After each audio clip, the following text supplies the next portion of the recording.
Muy buenas tardes, Andrea. Me alegra enormemente saludarla. Quiero empezar por agradecer a la Junta Directiva de Camacol por esta invitación, a su presidente, el doctor Carlos Arango, que se conecta desde Anapoima, a su primer vicepresidente, el doctor Carlos Mario Gaviria, que se conecta desde Medellín, a su segundo vicepresidente, el doctor Felipe Calderón, que se conecta desde Palestina, en el hermoso departamento de Caldas, todos los miembros de la Junta Directiva, a su presidenta ejecutiva, a la doctora Sandra Forero, presidente también del Consejo Gremial Nacional, a todo el equipo de Camacol, a Edwin, a Natalia, que está en licencia de maternidad y le enviamos desde aquí un abrazo, a Mario, a Stephanie, a todos los más de 50 colaboradores de Camacol Nacional, un fuerte abrazo y un agradecimiento por extendernos esta invitación. Y quiero, por supuesto, saludar con particular entusiasmo a las más de 2.000 personas que a esta hora nos siguen en esta sesión previa a la clausura, que estará en cabeza de la doctora Sandra y del señor presidente de la República, Iván Duque Márquez. Este es un congreso atípico. Es la primera vez en 63 años que este congreso se hace de manera plenamente digital. Hace parte de todas las cosas que hemos tenido que redefinir por cuenta del COVID. Pero déjenme decirles una cosa para comenzar. Aunque uno de los elementos centrales, de las recomendaciones centrales, de los grandes cambios que trajo consigo esta pandemia fue justamente el del distanciamiento social, yo me siento más cerca que nunca a este sector, me siento más cerca que nunca a este gremio.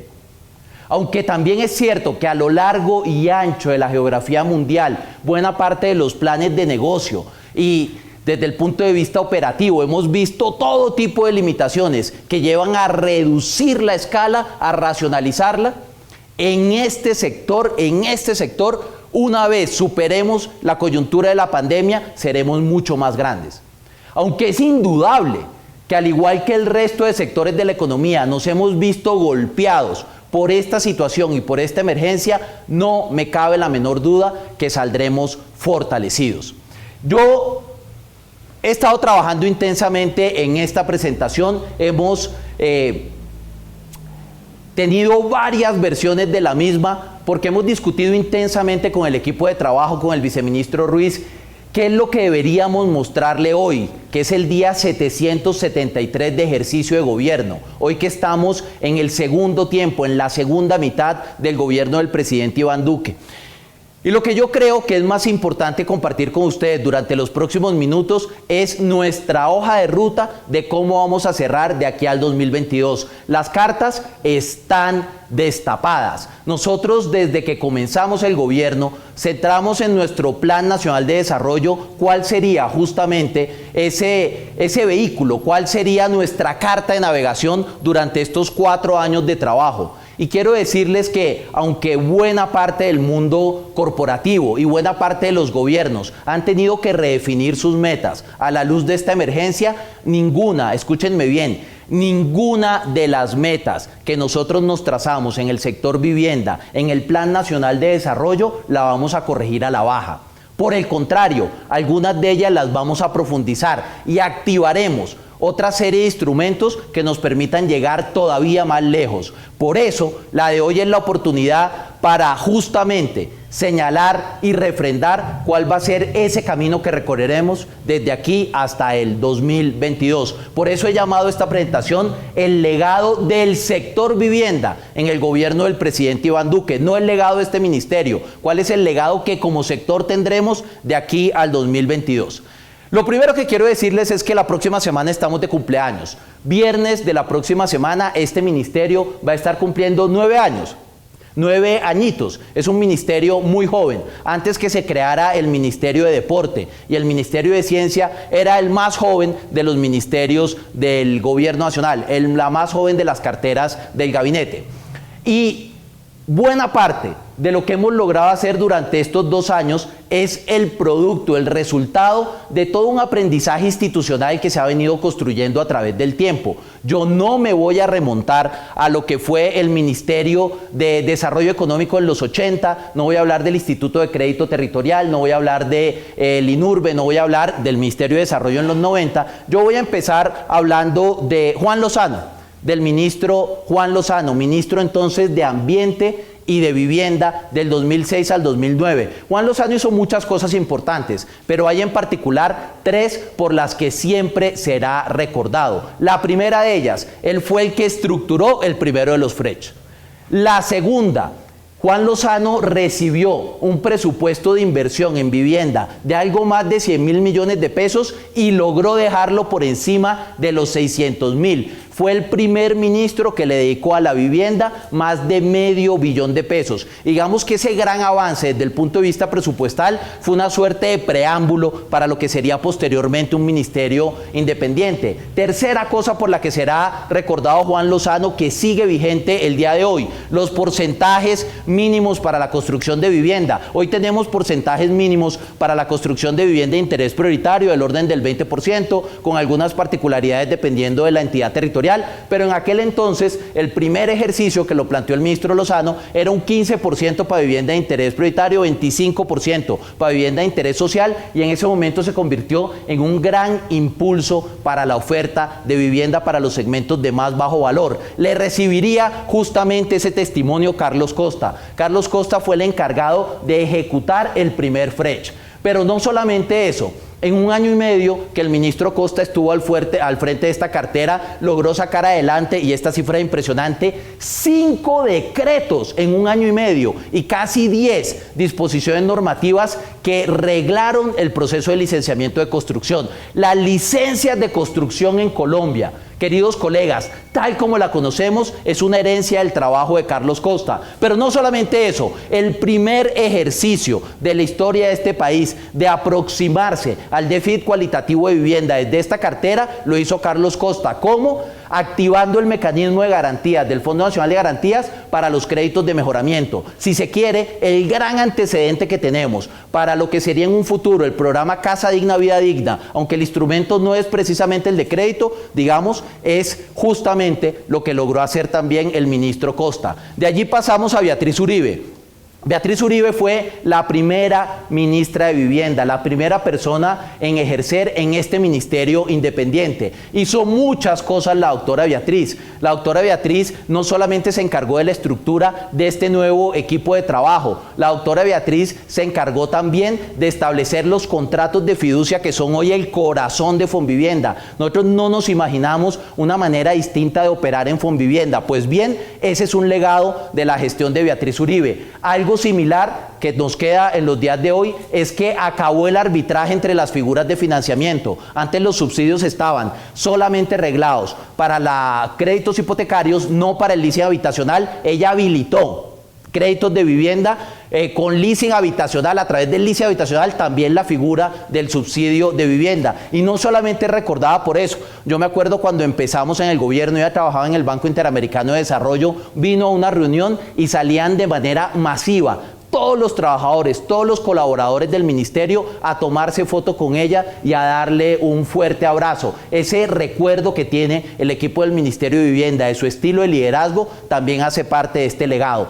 Luego vendría en el año 2012 Germán Vargas Lleras, ese ministro que fue inmortalizado por varias de sus realizaciones. Tal vez la que más se recuerda es el establecimiento de los programas de vivienda gratuita y VIPA. El gran padre de la vivienda gratuita en Colombia y de la VIPA es Germán Vargas Lleras. Pero no solamente eso, logró sacar adelante una ley de vivienda, y algo que yo insisto permanentemente, que es un gran activo de este ministerio desde lo institucional, es que logró sacar adelante el ministro Vargas los contratos llave en mano. En un sector de infraestructura se acabaron los anticipos, y de la mano de la terminación de los anticipos y ese nuevo esquema de pago exclusivo a los proyectos terminados, se redujeron por completo, se llevaron a cero la pérdida de recursos primero, y segundo, las investigaciones por la ejecución presupuestal. Ese gran avance le ha servido a todos los ministros posteriormente para emular eso que indiscutiblemente es una buena práctica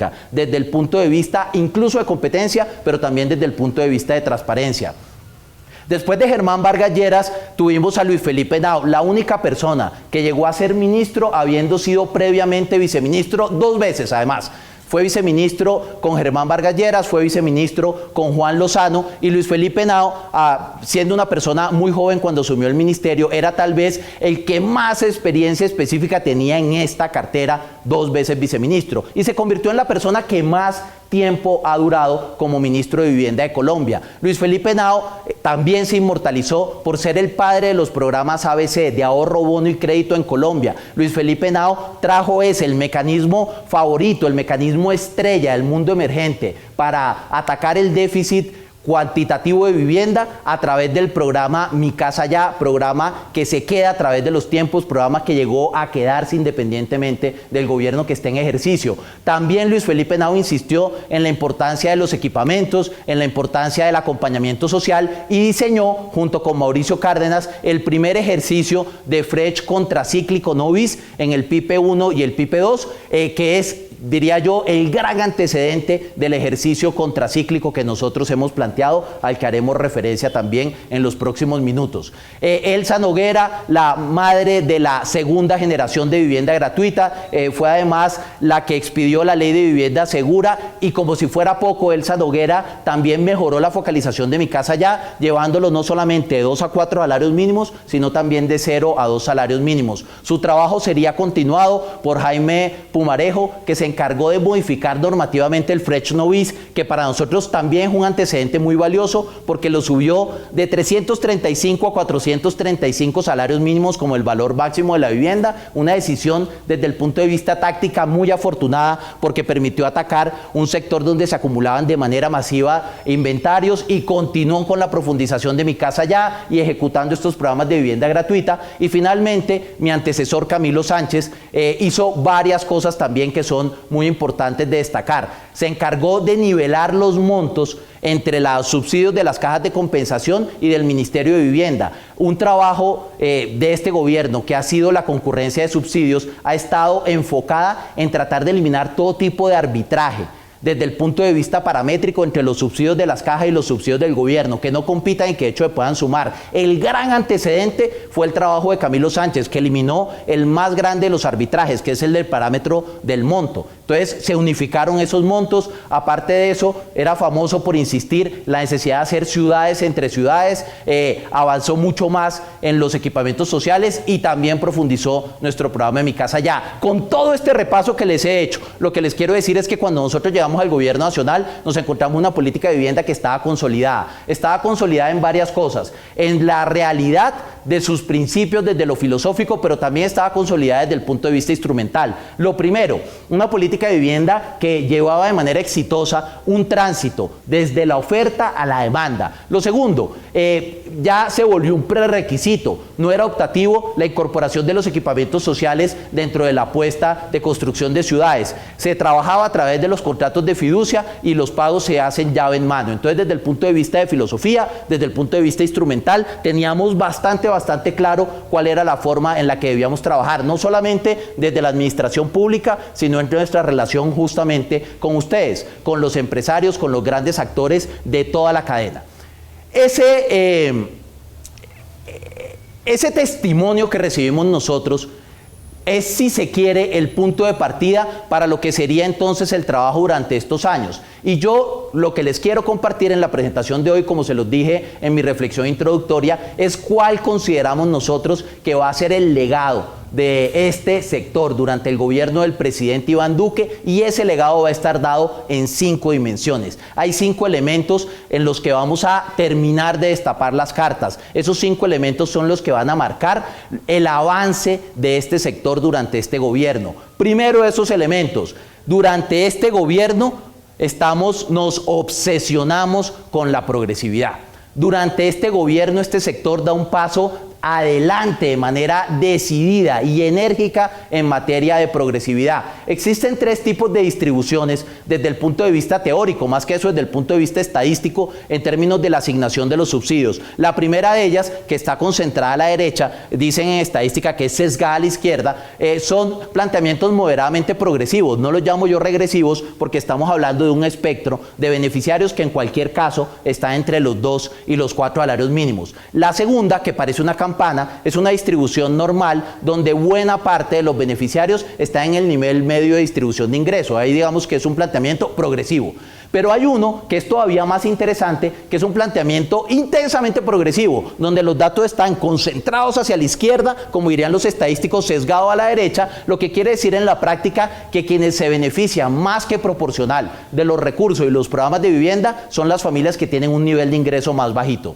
Esto fue lo que nosotros recibimos. Nosotros recibimos una distribución entre normal y sesgada a la izquierda, más o menos concentrada a la derecha, no porque estuviera mal, no porque estuviera mal.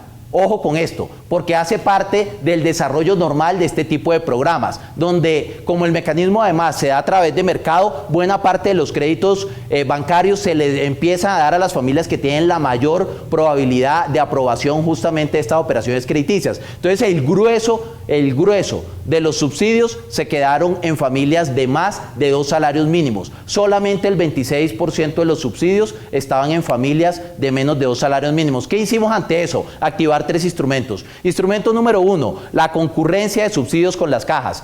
Instrumento número 2, la cofinanciación de las entidades territoriales. Instrumento número 3, los subsidios a la NOVIS con un planteamiento distinto a los puntos de tasa y más bien con un planteamiento fijo. Primero de ellos, habilitamos concurrencia de subsidio con las cajas. En la tarde de hoy llegaremos al subsidio concurrente número 7.000. 7.000 subsidios es más de los subsidios que se entregaron en toda Colombia en el año 2016, de cualquier naturaleza. Arrancó nuevamente lento en el último trimestre del año pasado, pero miren qué interesante la dinámica de expansión durante la pandemia. El subsidio concurrente reverdeció justamente en el marco del COVID, en el marco de la pandemia, tal como lo decía mi colega Luis Alberto Rodríguez, el director del DNP. A la luz de la pandemia ha habido algunos cambios que se han dado también desde el punto de vista de mercado. Pasamos de tener 19 a 31 a 68 subsidios concurrentes diarios, una cifra impresionante. Se entregan más subsidios concurrentes diarios en el último trimestre, se entregan más que subsidios de cualquier naturaleza a comienzos del 2018. Y eso es lo que nos ha permitido que esta iniciativa, que es relativamente nueva, ya esté llegando a su beneficiario número 7.000 en 26 departamentos. Segundo, habilitamos la cofinanciación con entidades territoriales. Cuando llegamos ya había un precedente que vale la pena agradecérselo a Guillermo Herrera. Guillermo Herrera era el secretario de Hábitat de Bogotá y existía la posibilidad de complementar los subsidios de la nación con un sobresubsidio de parte de Bogotá. Esa buena práctica hemos tratado de extenderla. Ya la tenemos con 7 entidades territoriales que nos van a permitir que en 26.000 subsidios estemos entregando más de los parámetros de Mi Casa Ya. Y eso en la práctica permite que en algunas de estas entidades territoriales lleguemos a dar hasta 66 salarios mínimos de cuota inicial, de ayuda a la cuota inicial, lo que ayuda a cubrir más del 70% de una vivienda de interés prioritario. Entonces digamos que un nuevo instrumento en procura de la equidad es que hemos sumado esfuerzos con las entidades territoriales para ponerle un poco más de plata a aquellos que están entre 0 y 2 salarios mínimos, con el esfuerzo de los gobiernos subnacionales y del gobierno nacional. Tercero de los elementos, y en este quiero ser sumamente ilustrativo, el cambio paramétrico en los subsidios NOVIS. Esta gráfica a mí me encanta. Esta gráfica me fascina. ¿Por qué? Porque aunque decir que les vamos a dar 439.000 pesos a todos los colombianos, independientemente de su nivel de ingreso, parece la más trivial de las especificaciones de política, lo cierto es que es, creo yo, la técnicamente más acertada. ¿Por qué? Porque aquí estoy comparando en líneas blancas lo que recibiría una familia con el anterior planteamiento de Fresh Novis, que hacía referencia a puntos de tasa de interés si la vivienda costara 176 millones, 294 millones, 351 millones y 381 millones. Y quiero que se den cuenta en esas líneas blancas que, como es apenas natural cuando uno habla de puntos de tasa, las viviendas más alto valor están recibiendo muchísimo más recursos del bolsillo de los colombianos. Es decir, es un planteamiento por definición, por génesis, por construcción regresivo.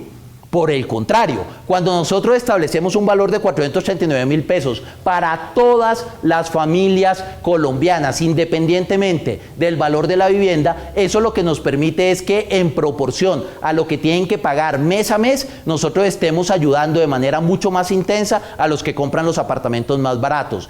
Este nuevo planteamiento del FRECH tiene dos premisas. El primero, comparado con los puntos de tasa, a todos los colombianos le vamos a dar un poquito más de recursos. Incluso en el segmento más alto, ahí está multiplicado por 1.05. Eso quiere decir que vamos a entregar un 5% más de recursos. Pero quiero que se den cuenta que en el segmento más bajo, una familia que compre un apartamento de 176 millones de pesos, con este planteamiento va a recibir un 230% más recursos de los que recibiría si estuviéramos pagando simplemente a la tasa.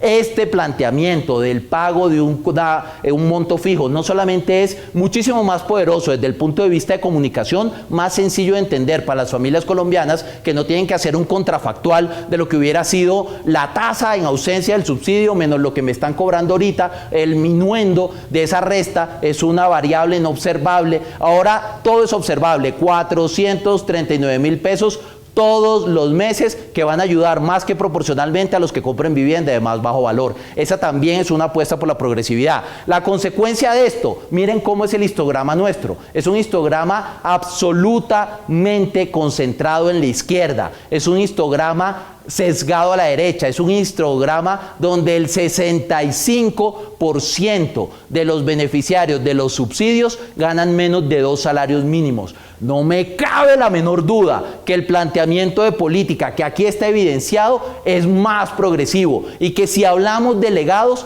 este se convierte en el primero de los legados de este sector durante este periodo de tiempo. Y es que justamente sigamos invirtiendo más que proporcional en aquellos sectores con menor nivel de ingreso. ¿Para dónde vamos? El 65 luce muy bien, invierte la matriz, más que eso, luce muy bien, pero queremos que sea el 70%. Nuestra meta es que después de implementados los 200.000 subsidios, incluso con ellos, el 70% de las ayudas de este gobierno se concentre en las familias que ganan menos de 2 salarios mínimos. Segundo de nuestros legados, la segunda gran huella que este sector deja de aquí al 2022, debe dejar de aquí al 2022. Este es un periodo de tiempo asociado a un gobierno en el que se vende por primera vez en la historia de Colombia más de 500.000 de unidades BIS.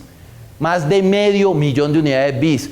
Nunca antes se había vendido 500.000 de viviendas de interés social. En un periodo de gobierno, aquí se comercializarán más de 500.000. Miremos este gráfico. Del 2000 al 2013, incluyendo el 2013, estamos hablando de una venta mensual de 61.000 unidades. Perdón, esto es promedio anual. ¿Qué pasa con ustedes? El promedio anual de ventas no pasaba las 70.000 unidades hasta el 2013. Esa era nuestra escala de producción, menos de 70.000 unidades. Nuestro país dio un gran salto entre el 13 y el 14, pasando de vender menos de 70.000 a vender cerca de 100.000 unidades. El primer gran salto desde el punto de vista cuantitativo en escala lo tuvimos entre el 13 y el 14, 15, 16, 17, donde subimos más de un 50% para acercarnos a las 100.000 unidades, que son un montón. Nosotros queremos que se vendan más de 100.000 para llegar a 500.000 en un cuatrenio. Llegar a más de 500.000 en un cuatrenio significa vender más de 125.000 al año. Y para vender más de 125.000 al año, nosotros activamos 3 instrumentos. El primero de ellos, aumentamos el ritmo de asignación de subsidios. Esas dos variables van para el mismo lado. Para donde va el ritmo de subsidios, va el ritmo de ventas. Lo segundo, modificamos el tope. Uno de los grandes planteamientos que hizo Camacol durante la campaña presidencial, la importancia de redefinir los topes de vivienda de interés social y prioritario. Y lo tercero, concentrarnos en unos proyectos de altísimo impacto que nos permitían, por lo tanto, viabilizar nuevas construcciones, nuevas edificaciones, nuevos lanzamientos y nuevas ventas a la postre. Lo primero, el ritmo de asignación de subsidios. Esta es la evolución de subsidios a través del tiempo, entre el 2015 y el 2020, subsidios mensuales. Este país en el 2015 entregaba 500 subsidios mensuales, algo más. En el 2017 ya pasó de 1000, en el 2018 pasó de 2000, en el 2020, a pesar de la pandemia, estamos pasando de 3000. Estamos pasando de 3.000, el ritmo de asignación de subsidios. Este año, el más complejo de toda nuestra generación, desde el punto de vista económico, es casi 3 veces el 2017. Hemos entregado 76.000 subsidios, 2 de cada 3 subsidios entregados en el programa Mi Casa Ya se han entregado en estos 773 días de ejercicio de gobierno, y más subsidios, indiscutiblemente, es más ventas. Segundo, modificamos los topes. Miren qué interesante esta gráfica. Antes, hicimos 2 periodos además perfectamente comparables. Antes de modificar los topes, se estaban lanzando 872 viviendas de interés prioritario. Ese era nuestro promedio mensual en un periodo comparable, 872. Después, esa cifra llegó a 1.336.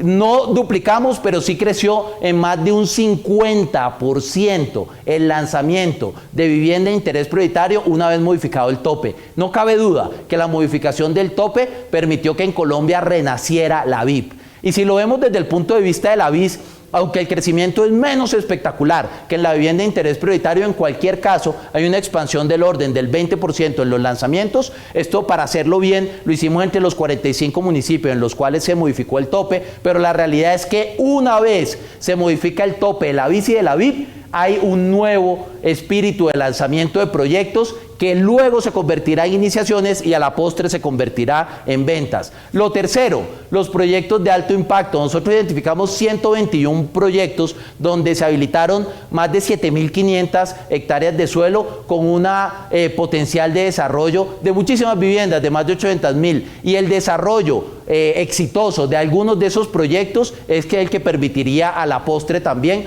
aumentar esta escala. ¿Cómo estamos hoy? ¿Cómo estamos hoy? Yo les hablaba de promedios de 60.000.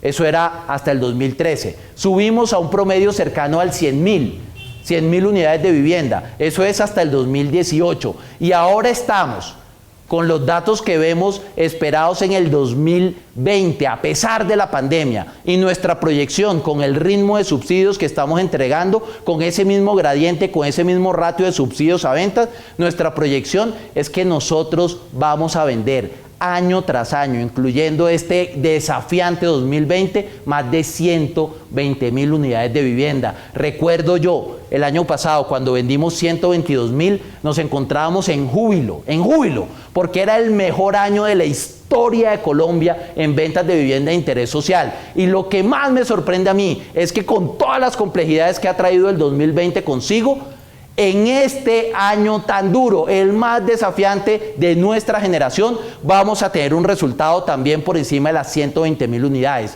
Esa escala de 90 a 95.000, que ya era un gran salto respecto al 2012-2013, quedó atrás.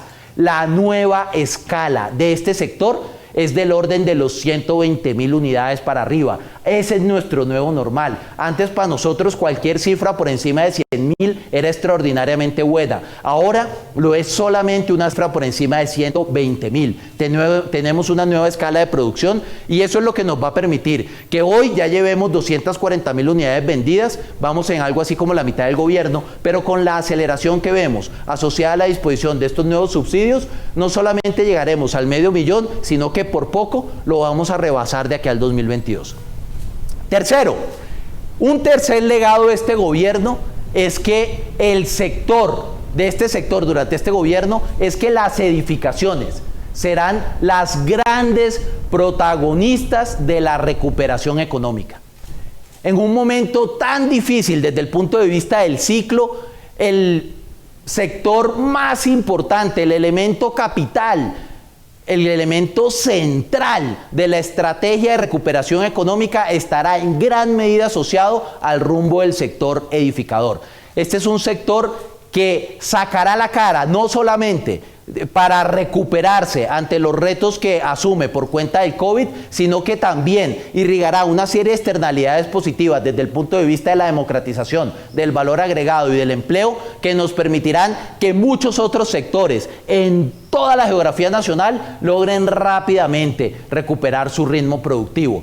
Nuestro reto, nos tenemos que enfrentar a un sector donde el PIB edificador cayó más del 30%, se destruyeron más de 400.000 empleos, las ventas habían caído más de un 61%, en abril y en mayo se profundizó y ya iba cercano al 70%. Nosotros, ¿qué hicimos para que se cumpliera este tercer legado, que es volver a este sector la punta de lanza de la estrategia de recuperación? 3 instrumentos. El primero de ellos, una serie de medidas para el inicio rápido, muy rápido de actividades en el marco del aislamiento preventivo. Segundo, nuestros 200.000 subsidios para la compra de vivienda. Tercero, garantías para los créditos de vivienda BIS y no BIS.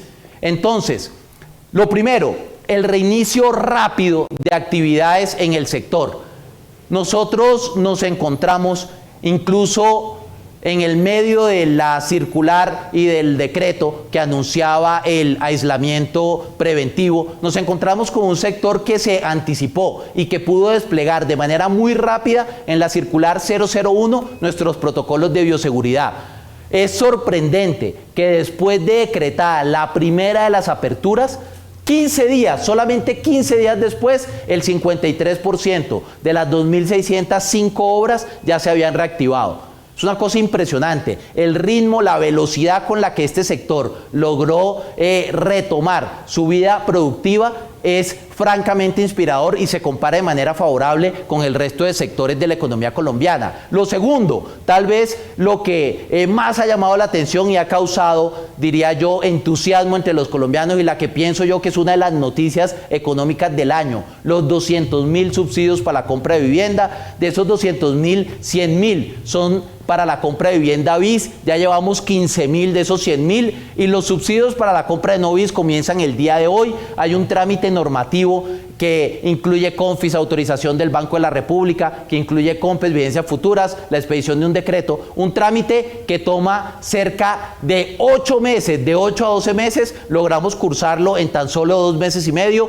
por eso vamos por el 15.000 en la BIS y hoy se activa ese segundo motor, ese segundo instrumento de propulsión que va a ser justamente el subsidio a la no BIS, y con estos 2 motores lo que vemos es que vamos a acelerar todavía más este ritmo de recuperación. Tercero, garantías. El gobierno ha dispuesto ya había dispuesto 6 líneas de garantías para toda la economía colombiana. Esta sería su 7ª línea. Y es la línea justamente que llega a soportar los créditos de vivienda, más de 3 billones, son más de 50.000 operaciones, y esto es muy importante porque nos va a permitir, en especial para aquellos que ganan menos de 2 salarios mínimos, que la tenencia de ese fiador se dé de manera gratuita, porque si bien es cierto que buena parte de estas garantías se deben tarificar, también hay una inversión de la nación, no solamente en el capital del FNG, sino también en poder costear a través de una inversión, insisto, de más de 100.000 millones de pesos, la gratuidad de las garantías para las familias que ganan menos de 2 salarios mínimos y el 70% del costo de las mismas para las que ganan entre 2 y 4 salarios mínimos. En consecuencia, ¿qué hemos visto? Un sector que se recupera en forma de V. Los sectores se pueden recuperar en forma de L, que es cuando se detiene la caída, se detiene el desplome. Se pueden recuperar en forma de U, cuando después de una caída muy fuerte comienza un proceso lento de recuperación. O se pueden recuperar en forma de V, que es la que más entusiasmo genera y más ilusión genera, porque después de una caída profunda la recuperación se da de manera muy rápida. Cada quien ve que interpretan los gráficos, pero yo veo claramente allí una recuperación del sector en forma de V. Haber logrado desde el punto de vista comercial, desde el punto de vista de empleados, pero también desde el punto de vista de iniciaciones, niveles previos a la pandemia, en algunos casos superiores, significa que este sector mostró la más rápida de las dinámicas de recuperación, y ese constituye, por lo tanto, otro de sus legados. Cuarto de los legados, este es un gobierno que incorporó el déficit cualitativo a la política de vivienda. En el pasado se había hecho un ejercicio de conexiones intradomiciliarias, algunos mejoramientos de manera dispersa, pero nosotros tomamos 3 rutas, 3 instrumentos. Primero, lanzamos Casa Digna, Vida Digna. Segundo, queremos profundizar el programa de conexiones intradomiciliarias. Y tercero, el elemento central de la política de vivienda, y aquí está conmigo la doctora Zaira Zamur, directora de Vivienda Rural. El elemento central de la política de vivienda rural no es la creación de nuevas unidades tanto como el mejoramiento de las existentes. El gran reto de la ruralidad no es cuantitativo, sino cualitativo. Y tener una política de vivienda rural con énfasis en lo cualitativo, educativo, junto a las conexiones intradomiciliarias, junto a Casa Digna, Vida Digna, van a permitir que uno de los legados de este gobierno sea traer justamente el mejoramiento de vivienda como uno de los instrumentos que no pueden faltar en un gobierno que quiera avanzar en el sector vivienda. Casa Digna, Vida Digna, tenemos más de 300.000 beneficiarios. Yo no me siento conforme con estas cifras, porque si bien es cierto que muchos de ellos han sido beneficiarios a través de mejoramiento de entorno y de titulación, las cifras en mejoramiento de vivienda dentro de la casa es del orden de 72.000 apenas. Yo quiero que esa cifra suba por lo menos unos 200.000, en eso trabajamos con DPS, con Agricultura, y digamos que va a haber un reenfoque de recursos de aquí al 2022 para que la inmensa mayoría de las intervenciones ya no estén en entorno y en titulación, sino que se centren justamente en el mejoramiento de la vivienda. Lo segundo, conexiones intradomiciliarias. Aquí tenemos que avanzar. Queremos hacer 10.000, llevamos apenas 3.500. Con este ritmo que llevamos hasta el momento no lo cumpliremos. La meta, junto con el Viceministerio de Agua, es duplicar el ritmo de conexiones intradomiciliarias, de suerte que podamos crecer por lo menos un 25% respecto a lo que se presentó en el cuatrenio inmediatamente anterior. Las conexiones intradomiciliarias tienen la increíble virtud de mover dos indicadores de pobreza multidimensional. Entonces no solamente son muy buenas desde el punto de vista contracíclico, sino que también no solo mejoran el bienestar de las familias, sino que ayudan también a sacarlas de la pobreza, dándole soluciones en materia de agua. Y finalmente, la vivienda rural tendremos de aquí al 2022 por lo menos 11.000 hogares con intervenciones de mejoramiento que entra a complementar esas estadísticas de Casa Digna, Vida Digna, y que van a hacer que ese déficit cualitativo se reduzca. Nuestra meta, terminando el gobierno, lo que yo considero que será el legado, es que tendremos 600.000 hogares beneficiados con Casa Digna, Vida Digna, las 10.000 conexiones intradomiciliarias y 11.000 mejoramientos en la ruralidad. Quinto y último de los legados, un crecimiento, un gobierno que le apuesta a que haya un crecimiento urbano ordenado. Cuando nosotros llevamos el 85% de los POT, teníamos apenas 85 POTs, actualizados entre el 14 y el 18.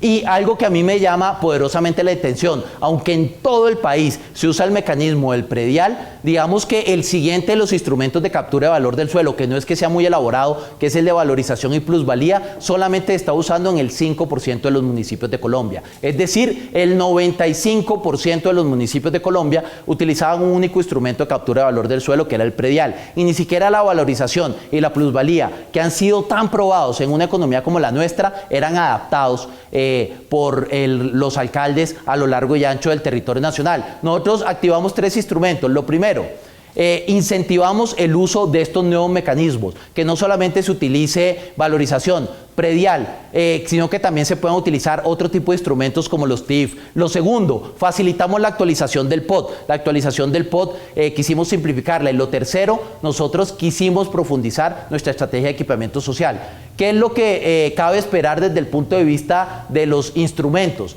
Nosotros estamos trabajando, por ejemplo, para que el derecho real de superficie se pueda utilizar en todo Colombia, para que haya aprovechamiento económico del espacio público. Ya tenemos la primera estructuración de algunos de estos Tax Incremental Financing que permiten vender bonos sobre el futuro del recaudo del predial, que van a ser muy interesantes para financiar obras muy grandes, sobre todo en los municipios de más de 100.000 habitantes. Estamos avanzando en la actualización del catastro multipropósito, y en la ley de vivienda tenemos algunos artículos que van a ayudar a fortalecer este proceso. Segundo, sacamos esta misma semana un proceso de actualización de los POT. Un proceso de actualización de los POT que lo simplifica, un proceso que reduce esos tiempos, pero algo muy importante, no lo reduce a costa de la participación ciudadana. Por el contrario, en cada una de las etapas de actualización del POT hay un espacio para que la ciudadanía pueda participar. Lo que hacemos es tratar de ponerle plazos a algunos procesos que no lo tenían, y lo segundo, eliminar duplicidades en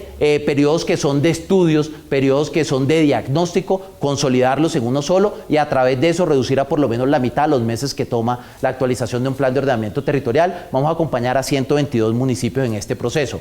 Y por último, nosotros estamos empeñados en seguir avanzando en equipamiento social. Ya lo decía yo, ese legado que venía además del ministro Camilo Sánchez, y por eso tenemos inversiones a través de todos los instrumentos de equipamiento social en los que tradicionalmente este ministerio se ha enfocado. ¿Qué queremos nosotros saliendo del gobierno que sea un legado de este sector? Que tengamos 35 POTs actualizados durante este gobierno y 107 POTS actualizados durante este gobierno, y que ya no sean solamente el 5% de los municipios los que utilicen estos instrumentos novedosos más allá del predial, sino que lleguemos a por lo menos un 10%.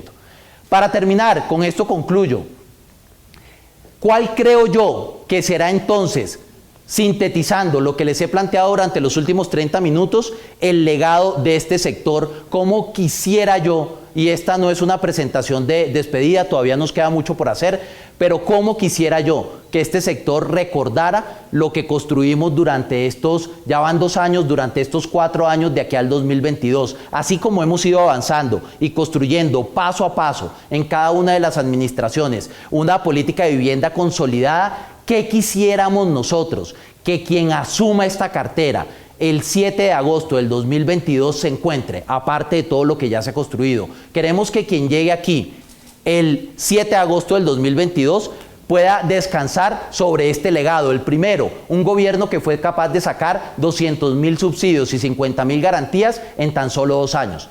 No solamente el número es impresionante, sino que el periodo es muy corto. Un gobierno que tiene la capacidad de entregar 200.000 subsidios en tan solo 2 años es un gobierno que hace la apuesta más ambiciosa en términos del ritmo de asignación que haya tenido este país en toda su historia. Segundo, un gobierno que multiplique por 4, que incremente un 400% el ritmo de asignación de Mi Casa Ya. Mi Casa Ya venía muy bien, y respecto a lo que lo recibimos, queremos entregar unos subsidios que sean 4 veces más grande lo que nosotros encontramos el 6 de agosto del 2018. La semana pasada entregamos más de 250 subsidios diarios. Yo recuerdo que cuando este país pasaba de 50 subsidios diarios, nos encontrábamos en júbilo. Era un momento de expansión. La semana pasada, estamos saliendo todavía de esta crisis del COVID, entregamos más de 250 en un día, durante toda la semana.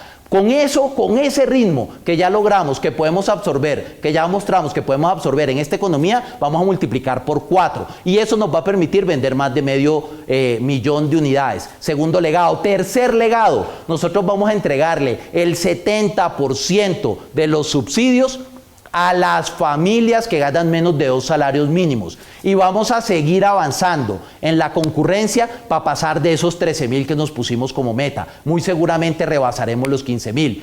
Cuarto legado, la política de vivienda que incluye el componente cualitativo llegó para quedarse. Es impensable que los nuevos ministerios no sigan de aquí al 2030 concentrándose en la política cualitativa. ¿Por qué? Porque cuando el déficit cuantitativo baja del 10, y se empieza a acercar a niveles por debajo del 5, es muy importante, y lo que se estila en los países en vía de desarrollo es invertirle también mucho al cualitativo. ¿Hacia dónde debemos avanzar? Hacia un déficit cualitativo que nosotros lo queremos dejar por debajo del 10%, pero que debería en los próximos años, camino al 2030, perfilarse con niveles por debajo incluso del 3%. Y finalmente, el quinto de los legados por los que quisiéramos que recordaran estos años de trabajo conjunto es un gobierno en el que se simplificó la actualización de los planes de ordenamiento territorial. Un gobierno en el que por lo menos 107 municipios le apostaron a actualizar su POT, y todos los demás que empiecen ese trabajo, que empiecen esa carrera, van a encontrar desde lo normativo un proceso que sea más expedito, que sea más sencillo, que sea más transparente y que garantice de manera más activa la participación ciudadana. Esta es una historia que todavía se está construyendo. El ministerio está vivo. Este es un ministerio joven, dinámico, orgánico, tiene solo 9 años, y lo que necesitamos garantizar de la mano de ustedes es que de aquí a los próximos 9 años tengamos un país que desde el punto de vista habitacional haya superado por completo su desorden, primero, en el desarrollo urbano, su déficit cuantitativo, y tercero, su déficit cualitativo. Muchas gracias a ustedes, porque aunque estos sueños parecen inverosímiles, dado su nivel de ambición, lo que no nos cabe la menor duda es que vamos en el sentido correcto. Mil gracias. La vivienda y el agua son de todos. Ministerio de Vivienda, Ciudad y Territorio.